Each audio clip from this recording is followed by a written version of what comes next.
ये मालूम है कि माननीय सड़क परिवहन मंत्री जी के नेतृत्व में देश के सड़कों को एक वर्ल्ड क्लास इंफ्रास्ट्रक्चर के रूप में परिवर्तित किया जा रहा है। इंफ्रास्ट्रक्चर को मजबूत करने के साथ साथ यात्राओं को कैसे सुरक्षित किया जाए पे में भी मंत्री जी का सतत ध्यान है। चाहे हम उसको मोटर व्हीकल अमेंडमेंट एक्ट के रूप में देखें, चाहे हम उसको एडवोकेसी के रूप में देखें, एंगेजमेंट विद द पीपल देखें, ये बहुत सारे प्रयास मंत्रालय द्वारा किए जा रहे हैं। हमारा मानना है कि सड़क सुरक्षा एक ऐसा विषय है जिसको सुरक्षित करना सरकार के साथ साथ हर नागरिक की जिम्मेदारी है।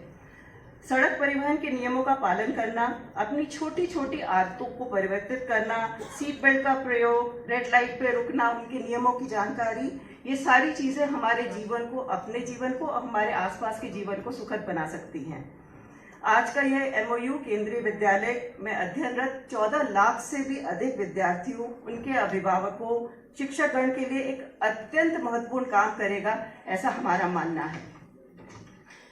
जहां तक केंद्रीय विद्यालय का सवाल है, road safety has been an integral part of our school system.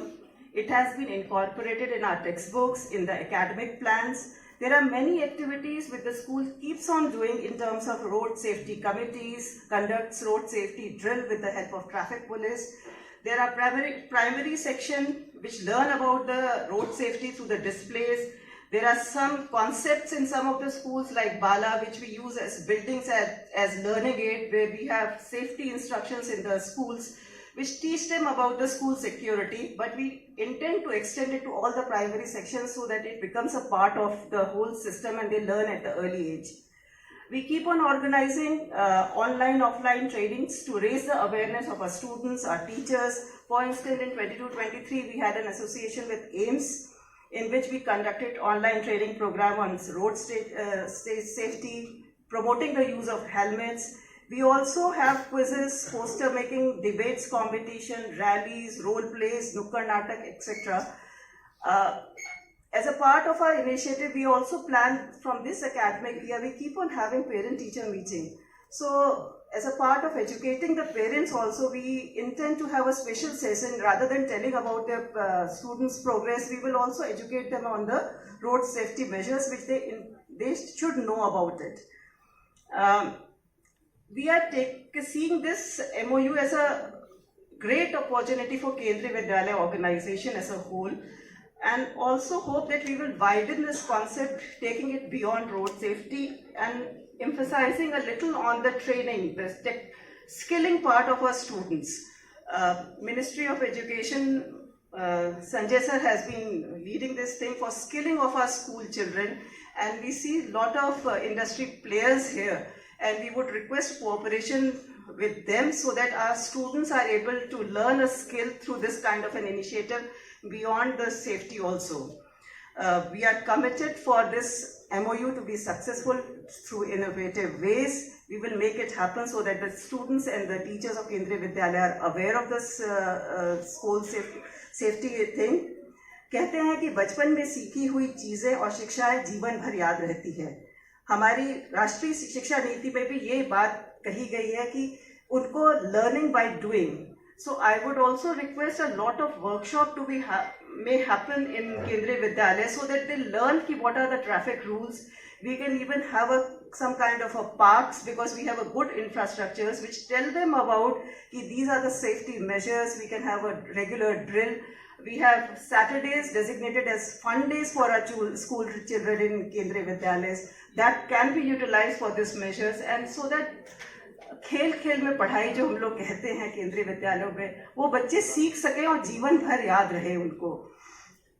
मेरा पूरा विश्वास है कि इस MOU द्वारा हमारा सबका सफर सुरक्षित होगा, अच्छा होगा और हम लोग सब साथ मिलकर के काम करेंगे. I again thank ministries for assigning this responsibility to Kendriya Vidyalayas, and we assure you that we will do our best to ensure that all the children and the teachers are aware about the road safety, and we promote this thing in our curriculum and our teaching classes. Thank you so much. Ladies and gentlemen, our officers and colleagues who have joined us from KVS, and I see a lot of school children.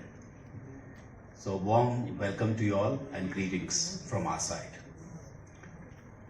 At the outset, I must take this opportunity to congratulate SIAM and KVS for coming together and signing this very important memorandum of understanding, which forms the backdrop of us meeting here and talking to each other. It has already been highlighted as to how important it is for us to develop very safe road safety habits. I think a lot has been said about the MOU, and the Commissioner, she has already highlighted the important aspect of it. I would just touch on one thing which I presume also stems from our cultural beliefs. You know, I feel sometimes quite maddened, and I don't have an explanation for it, that much against what you see is happening all around. You see people dying on the roadside because of brain hemorrhage because you are not wearing a helmet.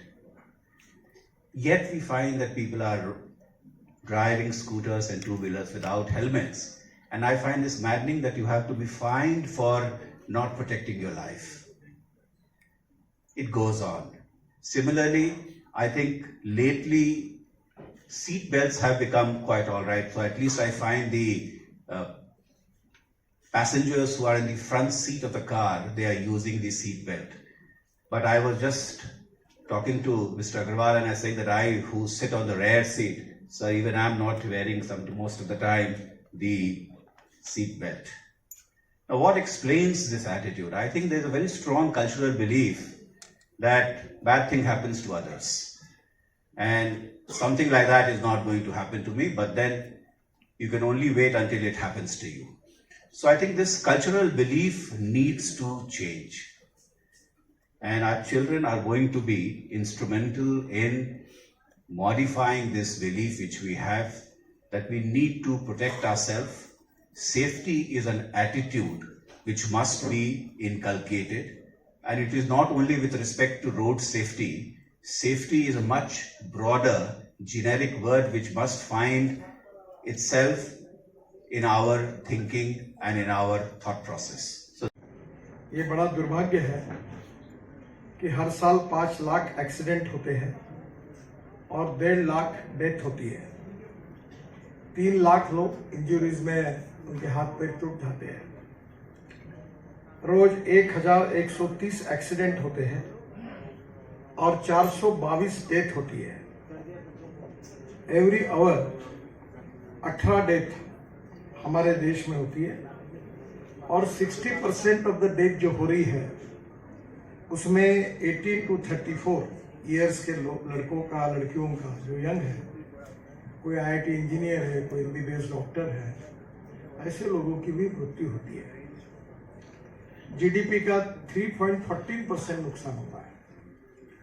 आप अगर calculate करेंगे तो लड़ाई में, आतंकवादियों से लड़ते हुए लड़ाई में, कोविड में, किसी भी संकट में इतने लोगों की मृत्यु नहीं होती। और इसलिए स्वाभाविक रूप से ये हमारे लिए बहुत बड़ी गंभीर समस्या है।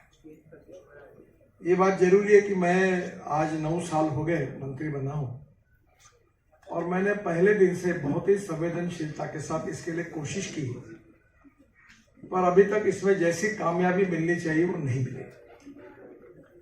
इसका जो प्रमुख कारण है कि सबसे पहले रोड इंजीनियरिंग में काफी DPR बनाते समय गलतियां होती है और हमने काफी ब्लैक स्पॉट्स आइडेंटिफाई किए और उसकी इम्प्रूवमेंट हमने बड़े प्रमाण पर ली। करीब 35,000 करोड़ हम उसके ऊपर खर्चा कर रहे हैं। दूसरी इंपॉर्टेंट बात है कि ऑटोमोबाइल इंजीनियरिंग में काफी सुधार हुआ। अभी हमने स्टार रेटिंग लाया है और जिसके कारण इकोनॉमिक मॉडल में भी एयरबैग्स 6 होंगी। हमारे यहाँ सबसे बड़ी समस्या यह है कि जो हमारे देश के नागरिक हैं उनमें से कभी न कभी एक बात हमारे सामने आती है कि कानून के प्रति सम्मान भी नहीं और कानून के प्रति डर भी नहीं, ऐसी विचित्र अवस्था है। और हेलमेट पहनना चाहिए, रेड सिग्नल होगा तो रुकना चाहिए, कोई क्रॉस करते होंगे रोड तो उसके गाड़ी को रोकना चाहिए। ये जो एक डिसिप्लिन है, सेल्फ डिसिप्लिन है, इसके बारे में बहुत कमियां हैं। जहां तक ड्राइवर ट्रेनिंग के बारे में भी हमारे यहाँ कोई साइंटिफिक रूप से काम नहीं किया होता। मैं अमेरिका में गया था तो मेरी लड़की महीने भर से स्टडी कर रही थी, उसके बाद बहुत बड़ा किताब था। उसने कहा मैं ड्राइविंग लाइसेंस के लिए मेरी परीक्षा है, उसका अध्ययन कर रहा हूं। अब तो मैं अच्छे लोगों के बीच में अगर पूछने का धड़स नहीं करता, अगर मैं पूछूंगा कि आपने ड्राइविंग लाइसेंस कैसा मिला, तो मुझे लगता है उससे अनेक आश्चर्यकारक बातें बाहर आएगी। तो पहली बात तो हमने हमारे नियमों में काफी सुधार किया है। अब इसके बाद जो मैनेजमेंट थी ड्राइविंग लाइसेंस लेने की, वो संभव नहीं है। और ड्राइविंग ट्रेनिंग इंस्टीट्यूट भी हम खोल रहे हैं। और ये जो रोड इंजीनियरिंग और रोड ऑटोमोबाइल इंजीनियरिंग में सुधार होने के बाद सबसे इम्पोर्टेंट प्रश्न है, जो इतने दिन के बाद मैं इस बात के लिए कन्विंस हुआ हूं, कि वो ह्यूमन बिहेवियर का है। कि मैं कानून का पालन करूंगा, हेलमेट पहनूंगा, रोड सेफ्टी के लिए अगर रेड सिग्नल होगा तो मैं उसमें रुक जाऊंगा। ये छोटी छोटी बातें जो मोबाइल पर बात नहीं करूंगा। और बात ध्यान में ये आई कि ये ह्यूमन बिहेवियर अगर बदलना है तो जो आज बड़े बन गए उनको बदलना बहुत कठिन है। पर जो आज हमारे देश के भविष्य के नागरिक हैं, जो प्राथमिक, माध्यमिक और उच्च शिक्षा में शिक्षा लेने वाले विद्यार्थी हैं, उनको अगर हम संस्कारित करें और उनके मन में, उनके ह्यूमन बिहेवियर में एक रिस्पॉन्सिबिलिटी के साथ एक अच्छा ह्यूमन बिहेवियर संस्कारों के साथ अगर हम विकसित कर पाएंगे तो भविष्य में ये प्रॉब्लम और कम होगा। मैं विदेश से आया था तो कस्टम डिपार्टमेंट के एक व्यक्ति मेरे पास आया और उसने मुझे कहा कि सर मैं आपसे कुछ बात कर सकता हूँ क्या? तो मुझे लगा कि वो चेकिंग वगैरह करना होगा, तो वो चेकिंग तो किया नहीं। उसने बोला साहब मेरी 21 साल में ट्रैफिक पुलिस था और प्रमोट होते होते अभी कस्टम में काम कर रहा हूँ, तो आप स्कूल में एक ऐसा कियोस्क तैयार करिए कि जिसमें बच्चे खेलेंगे और रोड सेफ्टी के इम्पोर्टेंस को और बाकी सब बातों को सीखेंगे और समझेंगे। एक शब्द में उसका भाव यही था कि हम अच्छे से अच्छी टेक्नोलॉजी का उपयोग हम इसके लिए करें ताकि हमारे बच्चों को इसका महत्व पड़े। तो एक बार मैं अभी शाहरुख खान के साथ एक कैंपेन हुआ था हुंडई कंपनी का, तो उन्होंने कार्टून का एक बड़ा किताब तैयार की थी, बड़ी इंटरेस्टिंग थी। तो मुझे हमारी कमिश्नर सेंट्रल स्कूल की और एजुकेशन सेक्रेटरी उनसे अनुरोध करना है कि प्राथमिक शिक्षा में, माध्यमिक शिक्षा में ये रोड सेफ्टी के बारे में जो रूल्स ऑफ द रोड और ह्यूमन बिहेवियर जो है उसको बदलना है। इसके बारे में आपकी ही बोर्ड ऑफ स्टडीज और जो एक्सपर्ट लोग हैं उनकी सलाह से सिंपल भाषा में इस प्रकार का कोई प्रशिक्षण उपलब्ध होता है तो ये काफी बड़े प्रमाण में इन भविष्य के हमारे जो नागरिक बनने वाले हैं उनके लिए बहुत उपयोगी होगा। मुझे याद है मैं 2004 में महाराष्ट्र में अपोजिशन का लीडर था और मेरा पुलिस सिक्योरिटी के में बड़े 7-8 गाड़ियों के ताफे में मेरा एक्सीडेंट हुआ, मेरा पैर 4 जगह टूट गया। तो बाद में ध्यान में आया कि मेरे साथ जो पुलिस ड्राइवर था डीबी कार में, उसको कैटरैक्ट था। फिर उसके बाद में मैंने महाराष्ट्र सरकार में जितने सरकारी अधिकारी हैं उनकी आगे जांच कराने का कार्यक्रम किया। तो मुझे पता चला कि 40% लोग कैटरैक्ट उनको हुआ है।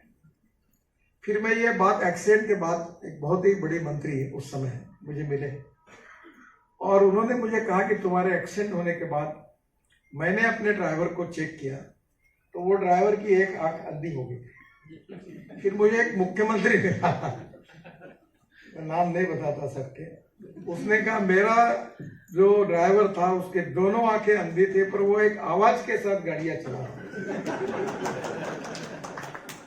गरीब लोग आते कि सेंट्रल स्कूल में एडमिशन दे, हमारे पास पहले अधिकार थे 10 एडमिशन देते थे, अभी बंद हो गए इसके कारण काफी लोग पीछे चले जाते।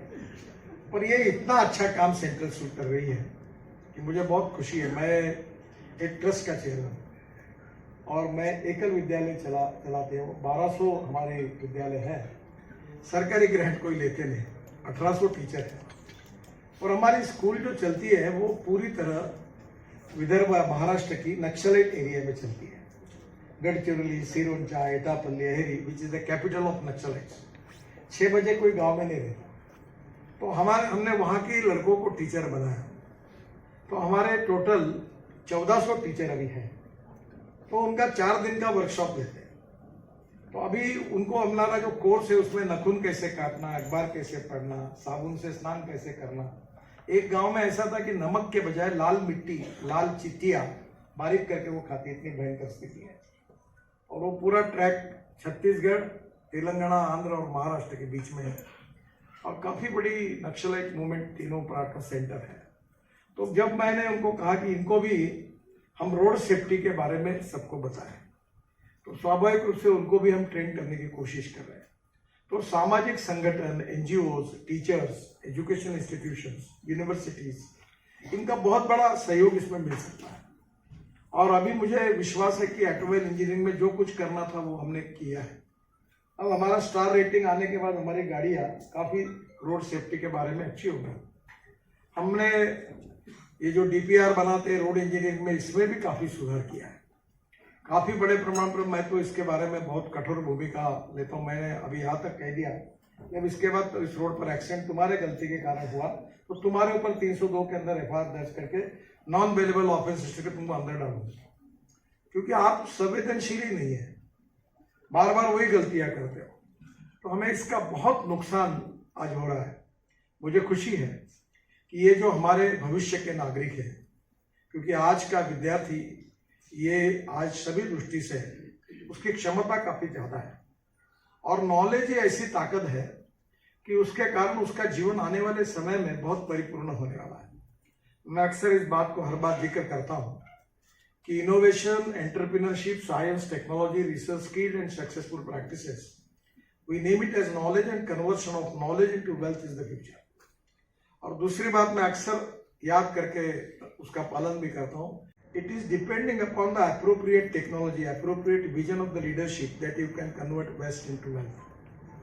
और हमारे जो टीचर है उनका इतना प्रभाव होता है कि उन्होंने किसी भी प्रकार के विद्यार्थियों को जो संस्कार दिए, पढ़ाई दी, उसको पढ़ाया, वो जीवन भर उसका उसी प्रकार से पालन करता है। विद्यार्थी कैसा भी हो, अगर टीचर अगर पावरफुल है तो उसका अनुकरण करता है। और इसलिए कोई भी मटेरियल को हम बदल सकते हैं। अभी दिल्ली में हमने एक UR2 करके रिंग रोड बनाया, या दिल्ली में 3 टेकड़ी है प्रसिद्ध कचरे की, एक गाजीपुर करके, बहुत पीछे पड़ा, तो उसमें से 30 लाख टन कचरा हमने निकाल कर रोड में डाल दिया। तो अब धीरे धीरे हम कचरा भी रोड में डाल के हमारा भी फायदा हो रहा है और रोड जल्दी बनाने में भी उपयोग हो रहा है। तो केवल टेक्नोलॉजी जैसे अच्छी चाहिए, वैसे हमारा टीचर जो पढ़ाता है, सिखाता है, संस्कारित करता है, उसकी कैपेबिलिटी और उसके संस्कार के आधार पर वो ये बच्चों को जब सिखाएगा, बताएगा, तो निश्चित रूप से इसका परिणाम अच्छा ही होगा। 2 सुझाव मैं हमारे सचिव को और कमिश्नर सेंट्रल स्कूल को दूंगा कि अगर संभव हुआ तो रोड सेफ्टी की एक प्रतिज्ञा है, वो विद्यार्थी एक बार वो प्रतिज्ञा करे और मैं जीवन में इस प्रकार से एक जिम्मेदार नागरिक के रूप में ये जो रोड सेफ्टी के बारे में लॉज है इसका पालन करूंगा। ये बात अगर होगी तो मुझे लगता है कि लोग बदल सकते हैं। लोग बुरे नहीं होते, परिस्थितियां बुरी होती है। और अगर हम अच्छी तरह से उनको टैकल करें तो बहुत अच्छे लोग बन सकते हैं। केवल एक अच्छा व्यक्ति अगर बुरे संस्कार में फंस जाता है तो वो बुरा होता है, और बुरा व्यक्ति जब अच्छे एनवायरनमेंट में आता है तो अच्छे संस्कार से वो अच्छा होता है। तो मुझे यही विश्वास है कि हमारे टीचर्स है जो जिस प्रकार से विद्यार्थियों को सिखाएंगे, उनके ऊपर संस्कार करेंगे, उनकी कमिटमेंट होगी, तो ये नागरिक जो भविष्य में बनेंगे वो इतने सेंसिटिव, रिस्पॉन्सिबल नागरिक बनेंगे कि हमें रोड सेफ्टी के लिए फिर कोई कार्यक्रम लेने की आवश्यकता नहीं पड़ेगी। मैं स्वीडन में गया था, स्कूल कॉलेजेस में इसको बढ़ाने में आप जरूर सोचिए। रोड सेफ्टी का जो दिन है उस दिन में उस स्कूल में अच्छे अच्छे कार्यक्रम हो और बड़े बड़े सेलिब्रिटीज, क्रिकेटर्स होंगे, फिल्म स्टार होंगे, वो आने के लिए तैयार है, प्रतिज्ञा देने के लिए तैयार है। जिनका प्रभाव है विद्यार्थियों के ऊपर, युवाओं पर, वो अगर इस बात के लिए लोगों को कहेंगे तो इसका निश्चित रूप से अच्छा परिणाम मिलेगा। और ये एक अच्छी शुरुआत ऑटोमोबाइल इंडस्ट्री ने की है। ऑटोमोबाइल इंडस्ट्री बहुत बड़ी है, हमारे आत्मनिर्भर भारत में इनकी बहुत बड़ी भूमिका है। ये इंडस्ट्री का साइज 7.5 लाख करोड़ है और मैं चाहता हूं कि ये इंडस्ट्री को हम लोग 15 लाख करोड़ की बनाएं। भारत सरकार को और राज्य सरकार को सबसे ज्यादा जीएसटी देने वाली इंडस्ट्री, 4.5 करोड़ युवाओं को जॉब देने वाली ये इंडस्ट्री है और 50% एक्सपोर्ट करने वाली इंडस्ट्री है। अब ये बात भी है कि मैं अभी डीजल पेट्रोल के पीछे बहुत लगा हूं और मैं कहता हूं कि अब ethanol, methanol, biodiesel, bio LNG, CNG और हाइड्रोजन ये आए और हमारा प्रदूषण भी कम हो, तो स्वाभाविक रूप से इंडस्ट्री भी बदल रही है। और मेरा विश्वास है कि इससे निश्चित रूप से जो थ्री इंपॉर्टेंट पिलर्स है सोसाइटी के, ethics, economy, ecology and environment, और मुझे लगता है कि ये हमारा एक प्रकार से इथिक्स से रिलेटेड एजुकेशन, ट्रेनिंग से प्रबोधन, प्रशिक्षण एंड रिसर्च एंड डेवलपमेंट, ये बहुत इंपॉर्टेंट होता है। और प्रबोधन और प्रशिक्षण शिक्षा विभाग में ही होता है और उसके साथ जो नया रिसर्च है, जो नए इनोवेशंस है, जो नई टेक्नोलॉजी है, नए एक्सपेरिमेंट्स है, उसके आधार पर अगर निश्चित रूप से ये इंफॉर्मेशन, जानकारी हमारे बच्चों को, छोटे छोटे भाई बहनों को मिलेगी तो एक बहुत जिम्मेदार नागरिक के रूप में उनका जो व्यवहार होगा, तो एक दिन ऐसा आएगा कि हमारे देश में भी एक्सीडेंट का परसेंटेज 0 होगा। आप सबके सहयोग से वो दिन जल्दी आए, यही हमारी सबकी कामना है। उसी की शुरुआत में सीएम और हमारे सेंट्रल स्कूल ने मिलकर एक नया इनिशिएटिव लिया है। मैं हृदय से उनको बहुत बहुत शुभकामनाएं, शुभेच्छा देता हूँ। धन्यवाद।